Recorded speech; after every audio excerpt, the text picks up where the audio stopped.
All right. I'm Three. going to start recording mine. Okay. Three, two, one, go. Hello, hello, hello. This is Corey Thompson, definitely not Ignacy Trzewiczek from Dice Tower Now and Dice Tower News. And this is the Podfather of gaming, Stephen Bonacore. You are listening to Board Games Insider, episode 268, and we are recording it on March 15th, 2023. Board Games Insider is a proud member of the Dice Tower Network, and to paraphrase the soothsayer from Act 1, Scene 2 of Julius Caesar by the great William Shakespeare, beware the Ides of March, Tom Vassal. Hey, Corey, will Tom Vassal later today be saying et tu, Corey? I'm not saying anything. Well, You let's hope. know, Let's hope he doesn't get stabbed in the back. All right. Well, we'll take no, that no, off the no, no, no, table. no, no, no, We'll no. take that part off the table. Hey, but it was a good excuse to make a Ides of March joke. Whoever says Ides of March, why did that ever I become a say thing? Ides of March all the Yes, time. but you only say it because it's ridiculous. I mean, why would that day have a word for it? It's bizarre. The It's Ides, there's actually a long history of it, and the up. Ides being the 15th is it was common saying for a long I'm time. sure it was, and it means nothing in It modern means the middle of the world. month. It means the middle of the month. And there were terms for the beginning of the month, the end of the month, and the middle of the month. Corey, instead of giving us this history lesson, can you please, what's going on? What is going on in your life, brother? I am still at Dice Tower West. I'm sitting here in the Rio Whoa. Resort Casino. I'm looking out the window at the beautiful skyline of Las Vegas. But I'm late. Dice Tower West technically ended on Sunday, and we're recording this on Wednesday. Yep. But had a fantastic time at the convention. As you could probably tell, I lost my throat having a really fantastic time at the convention. There were a lot of mistakes made. There were a lot of very loud restaurants, smoky Oh, rooms. maybe some Um, bars attended by both of us. there might be. I might have given a talk without a microphone. I did a lot of dumb things that made my voice very unhappy. Nice. But I got to play some absolutely amazing, not released yet games. And Mm, top of the list has got to be Elder Scrolls Betrayal of the Second Age by Chip Theory Games. Was okay. absolutely, it blew me away. It was so good. The best I can describe it is it was kind of Too Many Bones light. Too Many Bones is a fantastic role playing game, all dice driven, and every character has its own set of dice and all this business. And it has a lot of learning as you go. Too Many Bones, you have to learn these characters really exactly. And it can take a while to get into. Second, Elder Scrolls Second Age, we got into it pretty quickly and the learning seemed to come with the game. So as we explored and role played and fought monsters and found treasures, we learned more and more things we could do with the dice, with the mechanisms, with how to manipulate and play the game. Played a full game, myself and Mark Streed, and it took about 3 hours and we loved it. It had such a good time. So I am so impressed with this one. I can't wait until it's out. That sounds awesome. That really sounds like a good one. What else you got? Anything else? I played a couple others. AEG let me go in and play some unreleased games. So I played a little bit of Undergrowth, the new one from Elizabeth Hargrave, the mushroom growing game. It's about the mycelium network, which is the communication method between mushrooms and trees through their roots. Wow. It was an interesting, complex euro with mushroom cards, and then you put sapling discs on the junctions between cards, and you put root cubes on the cards to manipulate the scoring. It was really cool. Just when you thought that every theme was possibly used in a board game, we now have one about mycelium networks The of mycelium mushrooms network. and trees. Amazing. It's probably I'm going to say my fifth or sixth mushroom game, but the first one specifically about the mycelium We network. know all about the mushrooms you've taken in your past. Anything else you want to talk about? I'll just give a quick teaser. I also played Into the Machine by Casper Lapp, and it was a really cool abstracted engine builder. I'll just say that it's a worker placement game with a track where you're racing your pieces along a track and leapfrogging the other players. But you also play cards into a main game board, and the cards are worker placement spaces. So your choices are, do you race your worker along the track, or do you pull them off the track to make more workers and to build up your engine? And that one I was super excited about. Excellent. That sounds like a great Dice Tower West lineup of games. And I also, of course, was at Dice Tower West, and it was really a fantastic experience. I just keep you got to, if gamers out there, a lot of people just don't go to conventions, but if you end up going to one, pick one of these regional conventions. Dice Tower West, they're there for you on the West Coast. Dice Tower East over here in Orlando, Florida. Of course, you got all the attractions there. BGG Con in the center of the state, right? Well, center south, of course, in Dallas. These cons always just deliver for you. They're just fantastic. So that's another shout out for all my buddies at those I conventions. really love these cons you've mentioned because they are playing cons. There's Playing definitely cons. cons out there that are shopping cons or business cons. Yes, yes. The Dice Tower cons, BGG Con, Geekway, these are player cons. They're there to play games, and they're very, very good at providing a library and space for that. Very cool. So my playing at Dice Tower West was great as well for various reasons. First thing, I got to play War of the Ring, the card game, at least 3 times. In fact, 3 times, and lost handily 3 times, which is amazing. Still love That the game. tracks. That It tracks. tracks. So totally tracks. Alex Schmidt, who's sales and logistics over at Stonemeyer Games. He loves the game too, and he keeps trouncing me. So I gotta get my mojo back. Fantastic game. Anybody who likes that theme, you really got to check out War of the Ring, the card game.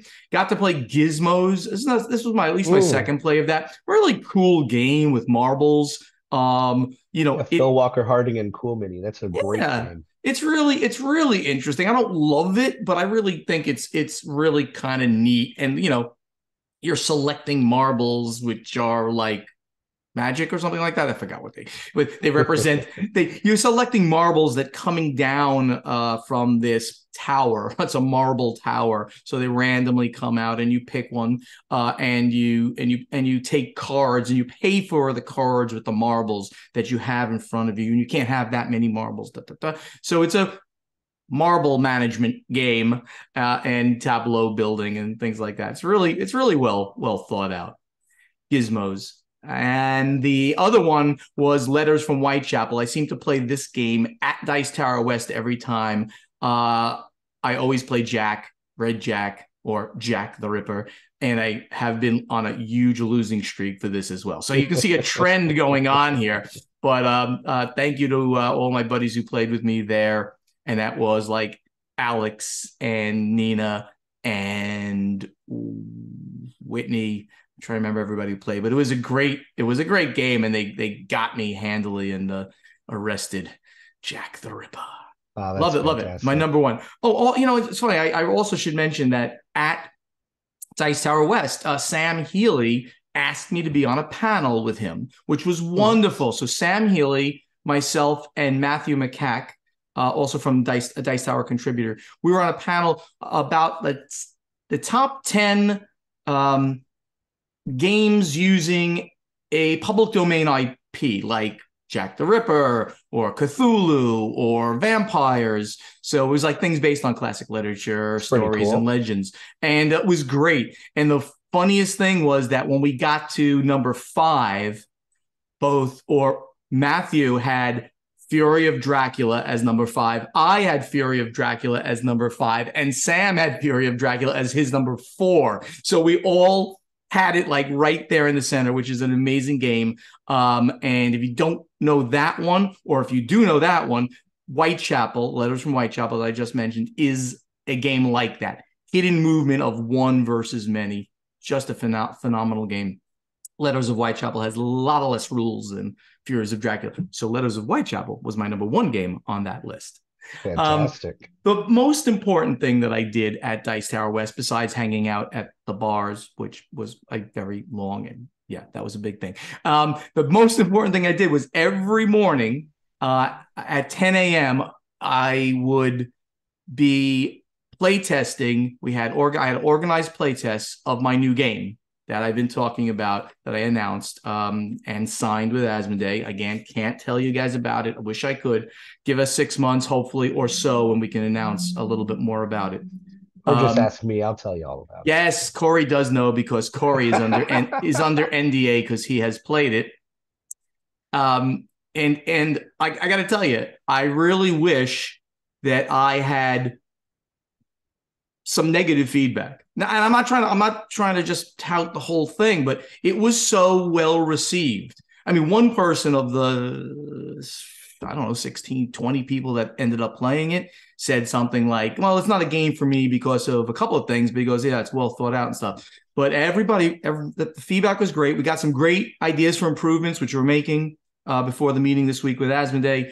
And the last playtest was a masterclass. It was people had played the version that you played, Corey, plus they played the new version, plus they had just played. So they just gave great feedback. And the one thing that they kept saying was the theme in the game is so strong. And that makes me Was that the playtest where you blew me off for Board Game Insider? No. It really wasn't, actually. It really wasn't. To be fair, my voice was so bad, there's no way I could have done it. This one was late in the day, or later in the day on Sunday. They just said, can we just take the game and play it? They had all played it already. So I said, that's here awesome. You go. Yeah. So again, I can call it out. It was Julie Ahern, Alex Schmidt, Whitney Logan, who's a designer, and Patrick Logan, a designer as well. And they just took it, played it, and tried to tear it apart. And they came up with some good, they came up with a degenerate strategy. Therefore, we have a thing to work on, which we have already. But overall, it's like, my God, the theme is just so good in this game. It just comes through. It makes me, it's a great group. So that was wonderful. Briefly, I want to give a shout out to Julie Ahern and Van Ryder Games for their game that's on Kickstarter now, the Revenant Society. They didn't ask me to do that, but I ended up playing a little bit of Revenant Society. It's a role-playing game, but of course a very different one, and it's much closer to indie and rules light. It's a darker, grittier kind of game where you're playing recently dead revenants, but something happened where you're kind of in like a limbo, a purgatory, that kind of thing. And you got to figure out the mystery of why the 2 to 4 of you, 7 of you, whatever, are here and not just in the final resting place. Really different, very, like I said, dark and gritty a little bit, but you can set boundaries, right? So you can like, we can't talk, we don't want to, as people, we don't want to talk about this because it's too hard to talk about just for human beings. So you set the boundaries, and then you play this game, and it's a mystery that you have to solve about each other's deaths.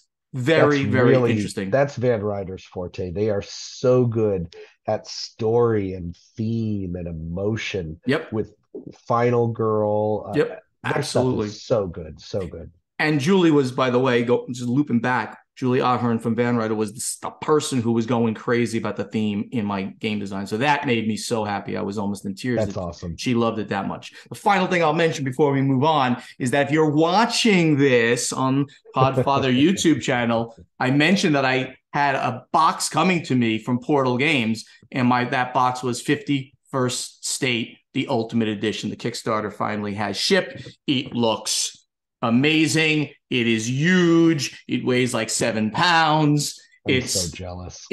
I can't wait. I really was trying to get it to the table at Dice Tower West with Z Garcia. It's one of his favorite games in the world, maybe his favorite. We did not get a chance to do that, but I'm gonna drive down to Homestead, Florida, and play it with him. I'll bring my game and we'll play it because it looks great. Can't wait. Let's get on to the event deck. All right, Corey, we have a lot of news here. Let's see how much we can get through. First one I did not put this here, but it's a really interesting article. It's Oh, it about is cool. Paizo. Paizo are the people who make Pathfinder, which is the second biggest in role playing, right? Obviously, after D&D, Pathfinder is number two, and it's based on D&D. And Paizo has said no to artificial intelligence. Was this your article that you put here, Corey? No, but I really had a good time reading it. I think Ignacy put it up. But Can there's been you so much. summarize the whole thing? Yeah, of Sure. course. There's been so much controversy right now about artists' rights and who owns art, mostly because, as everybody knows, there's a lot of AI engines where you can tell them, for example, show a picture of Stephen Bonacore falling off a cliff, and it'll do it.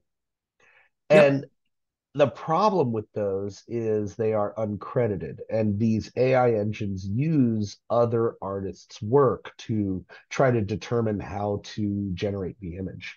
So Paizo has taken a stance that they will only be using human generated content, both for text because of the whole thing with chat, so there won't be AI generated stories, Right. text, or theme, Right. and there won't be AI generated art. They went on a stand saying everything will be human generated. Right. And they said it in that second to final paragraph, plainly stated when you buy a Paizo product, you can be sure it is the work of human professionals who have spent years honing their craft to produce the best work we can.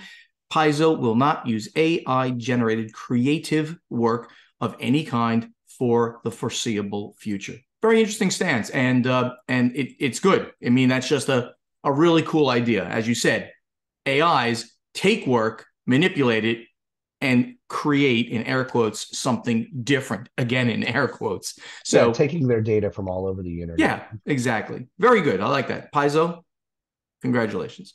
Simon says yes to AEG. So what's going on here? We have that Simon put out a press release, and they said Simon Asia to be AEG's master distributor for all of Asia. Briefly, Singapore, March 1st, 2023, Simon Asia and Alderec Entertainment Group, otherwise known as AEG, are pleased to announce that Simon has been named AEG's master distributor for Asia. Under the terms of the agreement, Simon will be responsible for both English distribution and localization sales of AEG's popular board games in the territory, bolstering its growing board game industry while creating the overall presence of AEG in the market. Simply put, in layman's terms, everybody out there, Simon has got a huge presence in Asia. They are an Asian company, but some people know Yeah. that. Some people don't know that. They are listed on the Hong Kong Stock Exchange. I've mentioned that many times actually in the podcast that you can go out and buy Simon stock.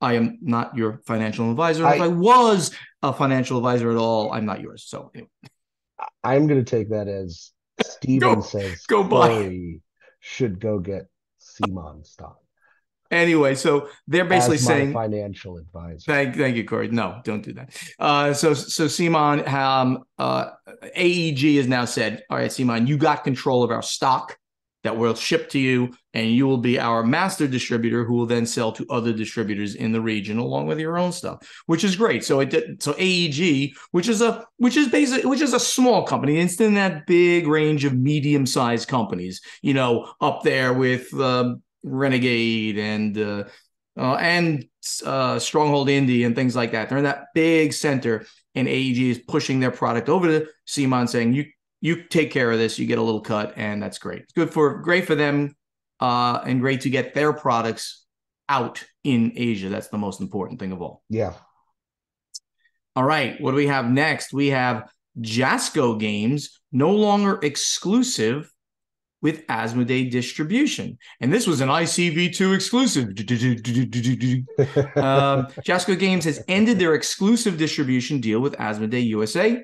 The agreement between Jasco Games and Asmodee covered exclusive distribution for their products, including their Universus and My Hero Academia collectible card games, to hobby, gift, and retail, toy retail. The deal was originally reached back in 2021.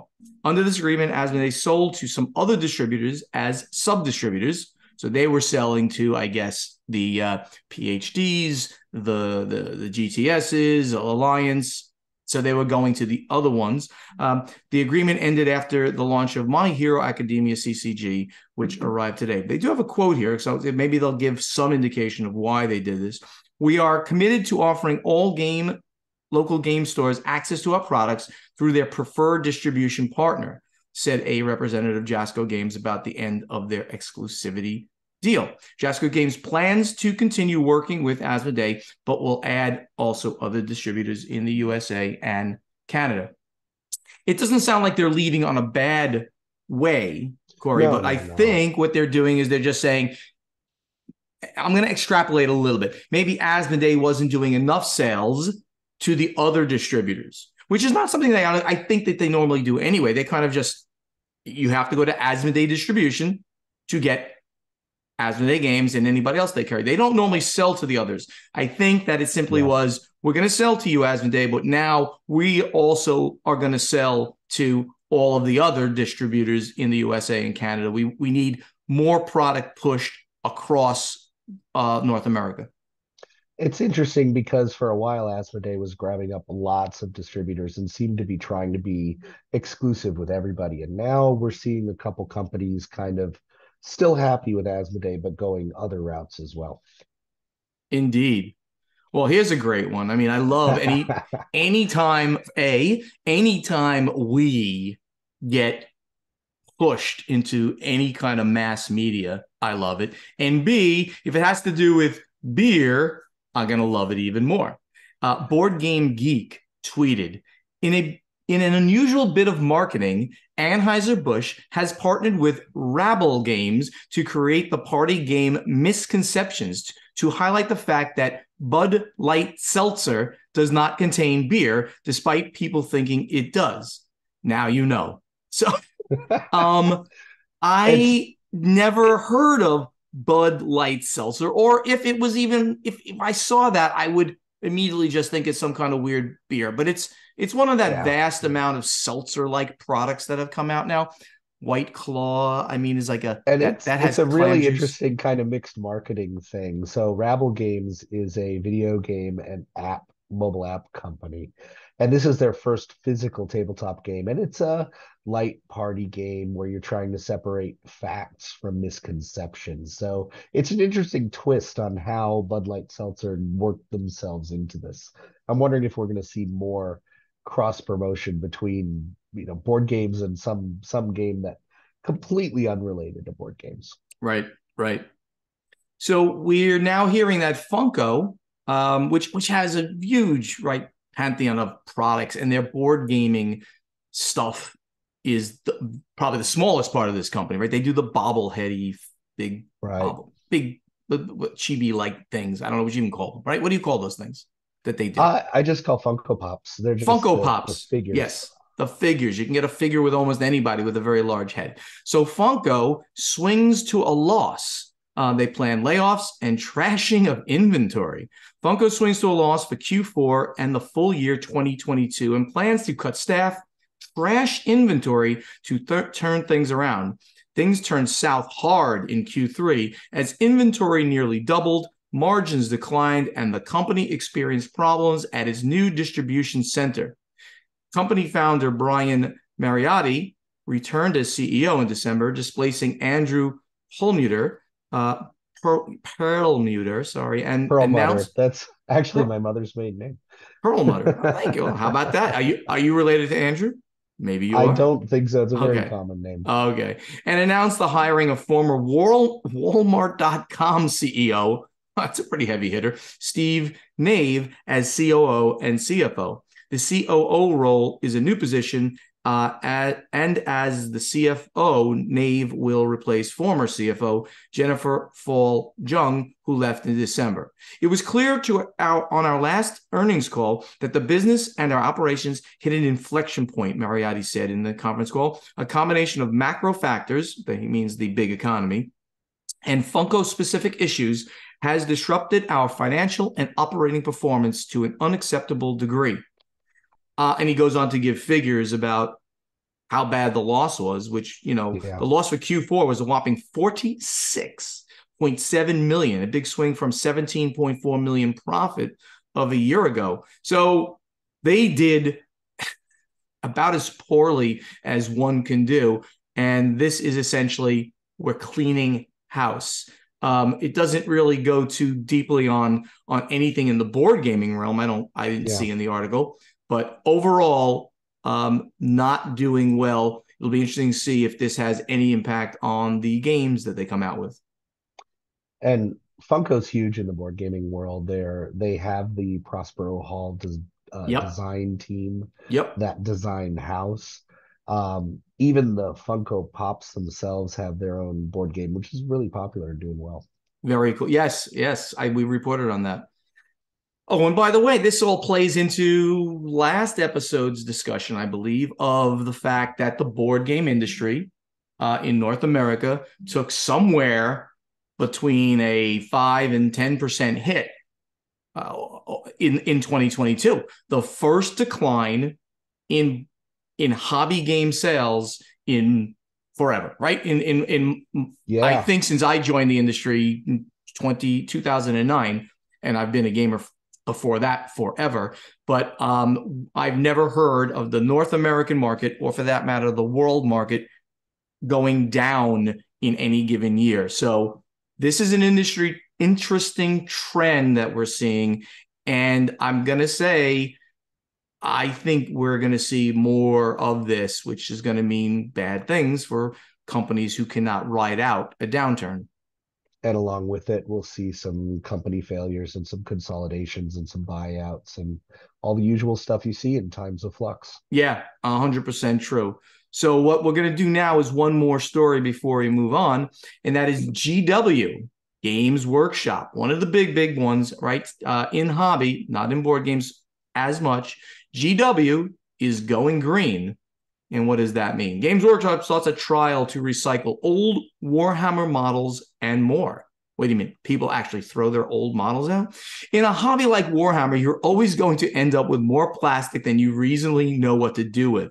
Whether it's a sea of green models you never got around to doing anything with, or the sprues from all the models that the models came on, any complete project is always going to come with a lot of waste. And Games Workshop wants to do something about it. A tabletop wargaming company today, the tabletop wargaming company, announced a limited trial for the Warhammer recycling program. Although the plastic sprues, the plastic frame that model pieces are attached to, have long been recyclable, the initiative is for the first time the company is going to have a recycling program in-house. Participating Warhammer stores across the UK, 28 in all, will be rolling out recycling collection bins by the end of March for hobbyists to drop off used sprues, old plastic models, and empty paint pots.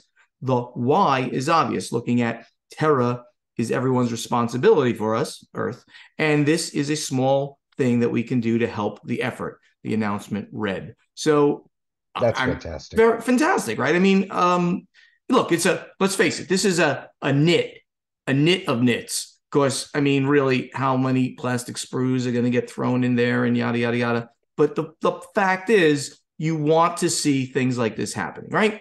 The more we see things like this happening, the more people get the idea that this is a good idea, the better. So I am very There's happy been a to see this. big push for this. A lot of the German card and game companies are now printing their games without any plastic components whatsoever, with paper wraps and paper containers. It's been a great move. Yeah, really great move. Congratulations to Games Workshop for doing that. So we have more to talk about there, but we're going to have to wait for next week. Let's move on to strategy and tactics. All right, our first question comes from, you right there, Corey? Surviving? All right. Sorry, I was trying to time that perfectly. I did great. There is a cough button on your mic. I just want to let you know. Not on my mic. Well, Oh, no. you got a crappy mic, obviously. I'm not. No, I have a Do you, professional do you need mic. me to buy you a mic? Usually, Well, I mean, you could buy me a mic. I offered to buy Ignacy a mic once because his mic was so bad. I think, dude, I will ship a mic from as Amazon.de over to you. He's like, I will buy my own mic. You could use all that big Asmodee money and buy me a mic. Valentine Critton He's at Kunz on Cretin, I should say, not Cretin. Cretin. He says, I'm sorry if this question has already been posted. My friend, I'm French, and we all know how most French people are with learning another language. I'm going to put that on you, Valentine. I didn't say that. We do love our board games, but for some reason, some games never see the light of the day over here. Most of the time, I am the one teaching the games to my people, and sometimes I find the perfect game to play with the group. But it's never been released in France or French, so I need to make my own translation, and most of the time, also localization. And I feel so bad about this, making my own adapted print and play versions with custom cards and questions taken from the game breaks my heart, even if I eventually import the foreign game to own a copy. I feel bad about this. I even then buy it again in French, and I finally released a decade later. Feels like piracy, but without this, I would never have been able to introduce people to games like Half Truths, Green Team Wins, Time Bomb, Boulder Dash, Wits and Wages, and Magical Athletes.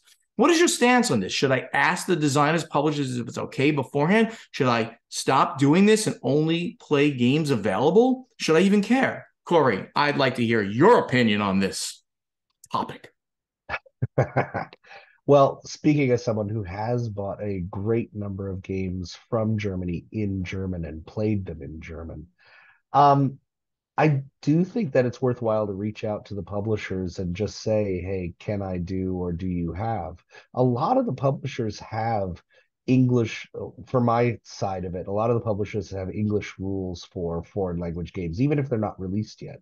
And I've seen French language versions online, even if the game is not released in French yet. But the biggest reason to reach out to them is it shows that there's interest. It shows Right. that there's more demand, and that's going to make it more likely that the game does Right. show up in your own language. Right.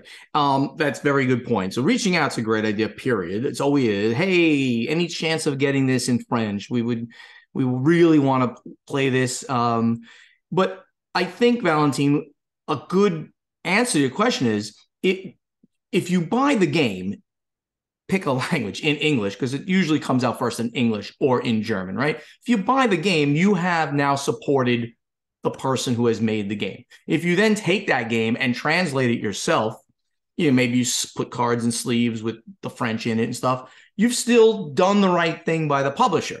You don't have to rebuy it when it comes out in France unless you want to. That's a really nice thing. Then you support the local publisher, the co-publisher, the localization partner. So I don't, as a former publisher, have any problem with you doing that. Now, don't sell, obviously, the files you've made. Don't even give them to somebody else unless they own a copy, right? You don't want somebody to have bought one game and then make 10 copies of it for their friends to have. That would be uncool. Have everybody who wants the game buy the game in whatever language, and then you tell them how to create a localization of it. I think that's 100% fair. And have every person there say, come on, bring us a French version. We really want to play this. I think it's a great game, and the market is here. France is a huge And market. and definitely in the file section of BGG, there's been a huge amount of input in localization, handmade localizations, and the publishers, for the most part, have been behind them. They've been supportive. Very, very good. Mario Souza, who's at MS Spider underscore 89. He's often put things here.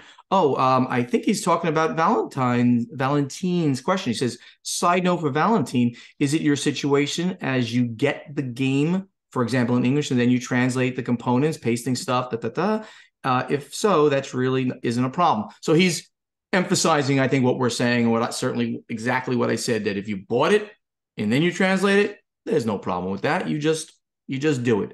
And that's okay. That's okay. I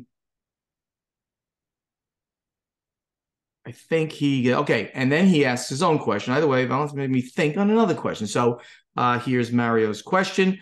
How do you deal or manage names for your games? And he's asking Portal Games, Ignacy, and me as Stronghold, being translated to other language. Do you give freedom for what the other publisher thinks is better? Do you approve or disapprove? Do you allow it at all? So my quick answer is the game's got to be pronounceable in a local language, and you got to give that partner the ability to do it. Certainly, I'd rather see a game in the language in English, let's just say in English, because it's going to help kind of keep the brand going. But I can't demand, and I shouldn't demand, and they shouldn't say anything. Polish is a very different kind of language. The Slavic languages they're just different. So I can see that, right? Most of Ignacy's games, when they're localized, they have Polish on the box. I think that would be 100% fine to do that. And Corey, you agree with that, right? They've got to do what they got to do for their market. Yeah. The other big thing that I think a lot of publishers think about is everybody wants their game to be a big, huge hit. And it would be nice to have the game recognizable in nearly every language that it comes out. And if someone from one country talks about the game, then someone from another country can instantly recognize, oh, I know that game. And you get cross promotion. He then brings up an issue. What if the game's name is problematic in another language? So, but this goes back to then change it, right? So if the word means something that it's, a bad word, or it does mean something different, obviously you change it to something. The classic example of this, which I don't know if this is mostly an old wives' tale. I know where you're going. Yeah, mostly an old wives' tale, but Chevrolet in the United States made a car called the Nova, right? What's a Nova? The Nova, a thing, right? A star blowing Chevy up. Nova. The Chevy Nova, huge car in the United States. They started bringing it, to other countries, like, Spanish-speaking countries like Mexico. Nova. It's the no-go. In Mexico, it was the car that didn't go. So I don't know how much of an old wives' tale that is, but it's a very funny thing where you got to know what it's going to mean in another language. You got to keep that in your head when you do it. The interesting ones that really did happen that were devastating is when our friendly neighborhood pandemic hit, Corona beer took a huge hit just because it was coincidentally called Corona and people related it to the coronavirus. Right, Corona. And then if you go back even further, a lot of people don't know, but there was a very popular diet supplement in the 1980s called AIDS, AIDS. Oh. And it went out of business. It did. But it predated the disease. Right. So I don't know an example in board gaming where there was a game in one language that was offensive in another language, but I'm sure that publishers would change it in an instant. He mentions something here. He mentions all Bitoku. I don't know what that means. I don't know what that means in French, and I apologize if I said a bad word just now in French, but Bitoku obviously wasn't a good thing for French speakers. And he says, though I think De Vere decided to keep the name. Okay, so De Vere, which is it's not a French. It's a Spanish company. Yeah, Spanish company. So I don't know. So maybe whatever they also distribute in France, and Bitoku is bad, apparently, but they kept the name. So maybe somebody can tell us. There is a similar phrase in French, which I will not get into. But there's really discussions about. Oh, you'll have to tell me what BGG. Oh, okay. So you'll have to tell me that offline. I hope we have not put a bad word in every French-speaking person's head just now. Apologies for that. We're gonna move on, I think, because we're going a little long, I think, and I want the questions that we had from last week are very in the playtesting section are so interesting. So let's move right on now to playtesting. All right, so last week, Ignacy asked the question, and it was about AI. And it was, how will AI software, like ChatGPT and Dall-E, now, right, Dall-E is the software that you mentioned, Corey, was one of them, that creates artwork, and it is unbelievable at what it can do. And ChatGPT has all the knowledge of the universe and answers your questions in like beautiful written English like most of my friends couldn't do. So it's crazy. So how will AI software like ChatGPT and Dall-E improve or hurt our tabletop gaming in the next 12 months? How about the next 12 years? And then I gave the links to both of those things if they wanted to do it. And Corey, did you happen to notice anything in here that struck you as an interesting thing to bring up? If not, I will Uh, pick something. it was interesting that the things we were talking about earlier with Paizo's news story. So Alexander Savinkov said the image generators will be used and are already being used to create better looking prototypes, which is a good thing. But I'm afraid that text generators will be used to write lore for some crowd-funded games that rely heavily on miniatures. So talking about role-playing games, things like that. And that's exactly what Paizo was going after.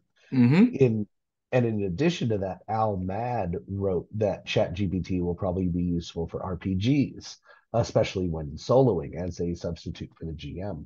Mm-hmm. So I could see ChatGPT expanding out lore, but it then gets problematic of where does credit lie, especially if ChatGPT picks a lore that happens to be very popular on the internet and is credited to someone else. Right. GPT will just grab it and use it. It's yeah. I mean, this is a very slippery slope, and I think the way that Ignacy phrased it, 12 months and then 12 years, is going to be different. I think what we're seeing now is this is the infancy. This stuff is we just started talking about it, even though obviously AI has been in development forever, but it's going to get invasive, whether that is in a good way or a bad way. And I guess think that's what we're talking about here. John Bailey, he said, this is a very relevant and interesting topic. Thank you, John. As a young design/publishing company, I only know that I have no plans to utilize AI for anything typically considered an artistic area, specifically artwork and game design elements. I am sure there are many opinions on this topic, as there are people, but for me, this decision is based on the fact that I simply love how unpredictably creative and unique humans are. For example, Yeah. I love to look for artwork made by a human that is creative, beautiful, fresh, and unique. Additionally, perhaps more importantly, I love supporting fellow creatives by commissioning their services and creating something wonderful along with them. So, I mean, that's great, but I'm gonna pose this back to John. What happens if you do something like a CCG or no, or maybe I should just say a big card game, and you need 300 pieces of art? Think about that for a moment, John. You know what the cost of each one of those pieces are, even at small scale for cards. Would it be possible, appropriate to use Dall-E or something like that to create that artwork? I don't know the answer to this, Corey. I mean, I want to There's a support. really interesting, so Ann W. kind of addressed this directly, and it's a perspective that I really find interesting. Anne says, without AI, games with a lot of cards had to opt for repetitive art and or flavor text. Um, for example, all gnome cards have the same art and little different sayings, or alternatively, they had to pay a fortune for different art pieces. So one way I would love to see AI used is the human artist could create the basic art and the AI could riff on it, generating more images within the same vein. I really like that perspective on it. It kind of All right. reins in the crediting. So this has got to be the best answer, best question and answer that we got about this. Our friend, yours and mine, Clint Brubacken, did you see Yes. what he put? He asked ChatGPT our question. He asked, how will AI software like ChatGPT and Dall-E improve or hurt the tabletop gaming in the next 12 months and the next 12 years? It came back and in amazing English said in the next 12 months, AI software like ChatGPT and Dall-E will likely have a limited impact on tabletop gaming. While they could potentially be used to create more advanced and immersive game experiences, the technology is still in its early stages, and most tabletop games will still be played using physical components. However, in the next 12 years, AI software is likely to have a significant impact on tabletop gaming. For example, AI could be used to create more complex and realistic game scenarios, provide assistance to players by suggesting moves and strategies, and even create entirely new games based on player preferences. On the other hand, there is also a risk that AI software could make tabletop gaming less social by allowing players to rely too heavily on AI assistance and reducing the need for human interaction.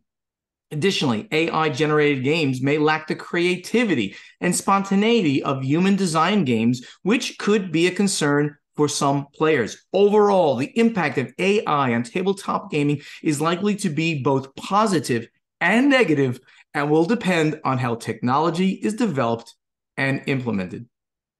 Keep in mind that all of Scary, that is dude. meaningless. No, Keep don't in say it's mind meaningless. it is meaningless. This is an AI generator randomly picking all the words involved in the question that you asked and mushing together a homogeneous answer of everybody else who's talked about it.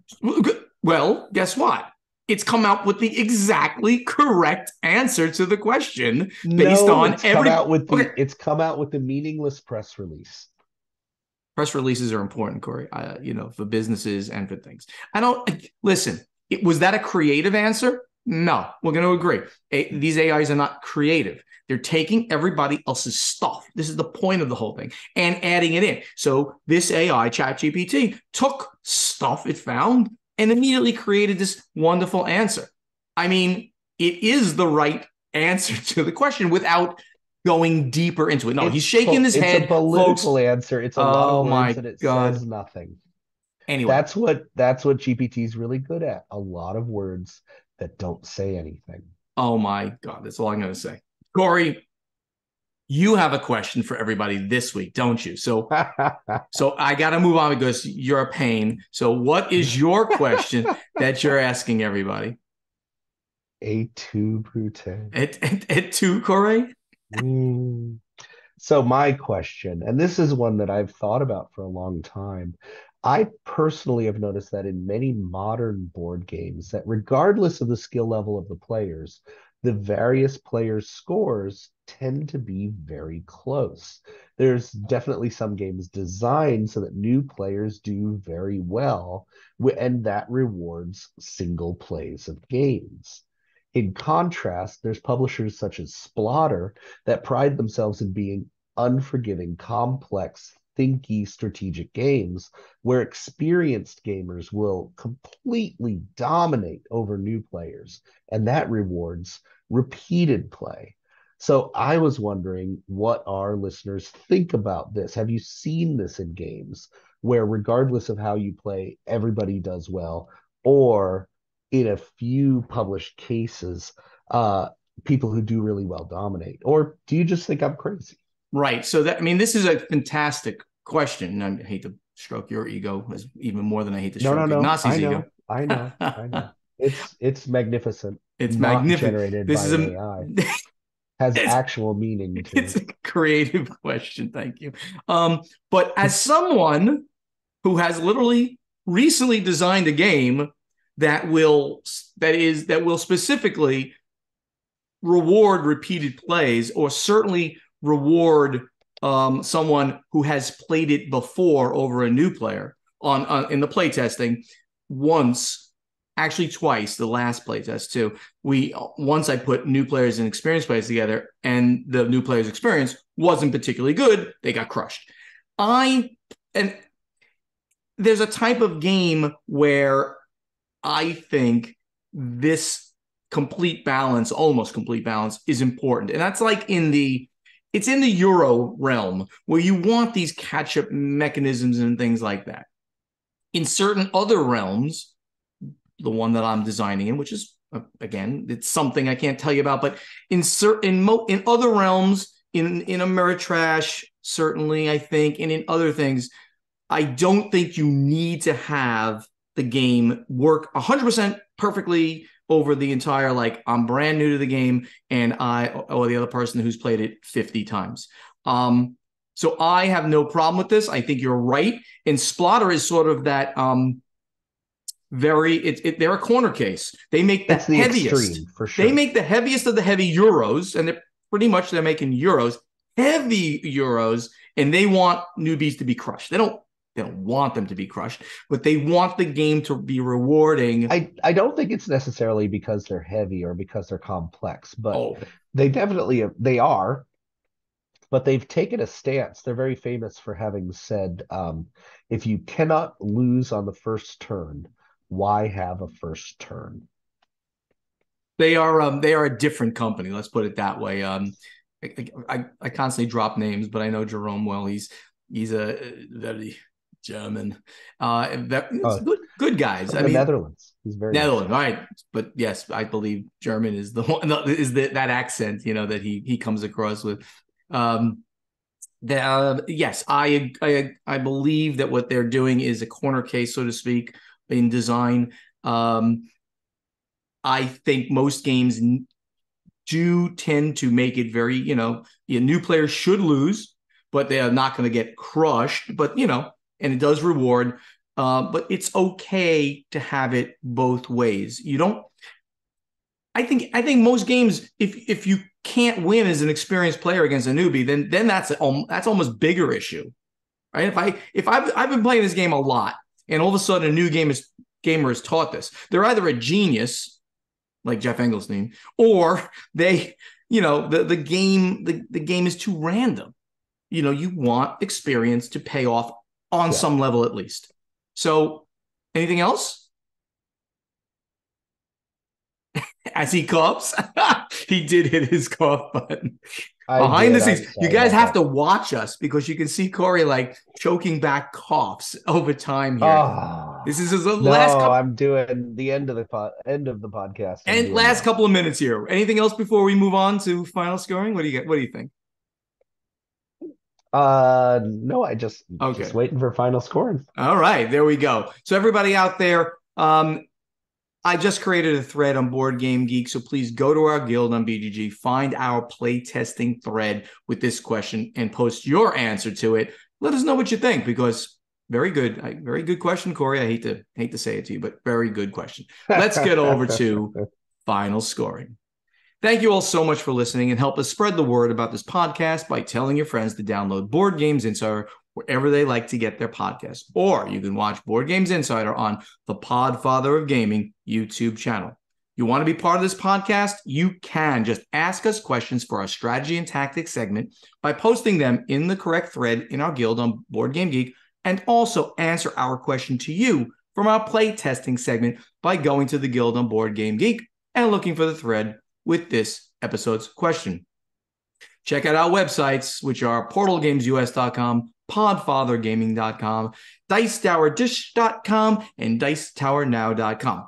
We are all over social media, so interact with us, please. On Facebook, please like our pages, /BoardGamesInsider, /PortalGamesUS, and /PodfatherGaming. You can speak directly to Stephen and Ignacy on Twitter and Instagram at Portal Games US and at Podfather Gaming, and also at Dice Tower Dish and at Dice Tower Now.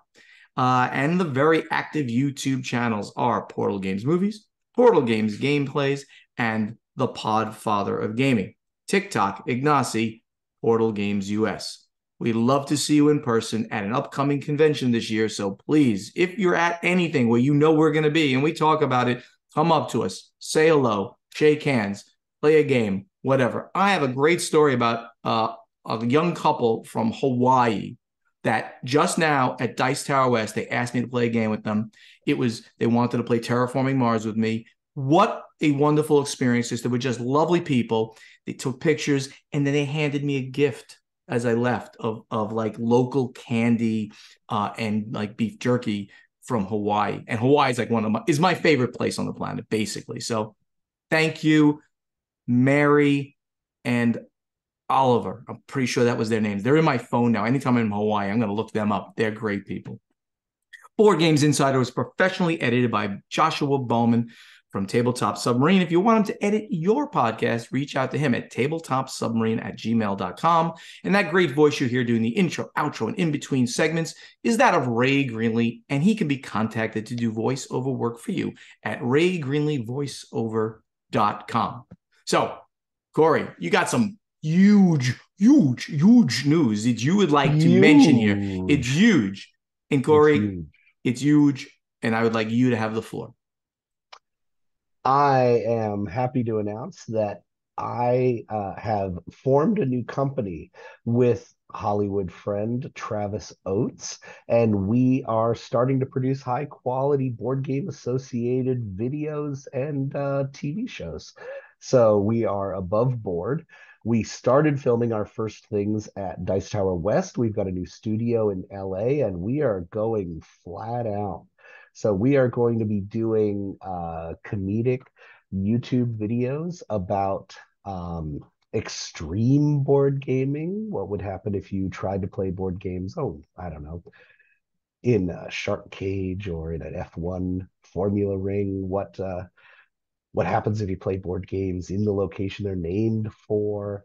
We're going to be doing all sorts of crazy stuff with real cast, real equipment, high quality. So really looking forward to see what we can do. So keep an eye out for above board games. So this is amazing. So first, Travis Oates did the original Above Board Yep. TV, which was going to be picked up by a major streaming service, but you know, a little thing like the pandemic happened, so things A little didn't bit. work out. But it was amazing. Everybody who saw Above Board was amazed by what they were doing there. Actually, the comedy, taking board games and teasing all of us about them, but in a really good and embracing way. It was so good. So for you to be on board with Travis Oates of Above Board, this is fantastic. And all I ask, dude, please, if you're gonna do something and you need somebody else, let me work with you, man. I work really cheap. I need someone Really cheap. who I need someone who works in the board game industry. Oh, I'm so to work with your stuff, I'd have to admit that I'm working as a designer, which I will never say I'm working. I'm I having know. fun with the design. But anyway, this is great news. I think this is great news for every gamer out there that we might see some, I mean, like Hollywood level production, because that's what it is, and that's what it That's was really what before. our push is. it's it's incredible what I've seen of before what Travis Oates has done. Now starting the company again with you and him together, I'm I can't be more excited for you. So keep us, everybody here, posted on this. Oh, I'm excited too. I'd expect our first videos around April. Awesome. All right, everybody. Thank you. We'll see you next time. See you later, everybody.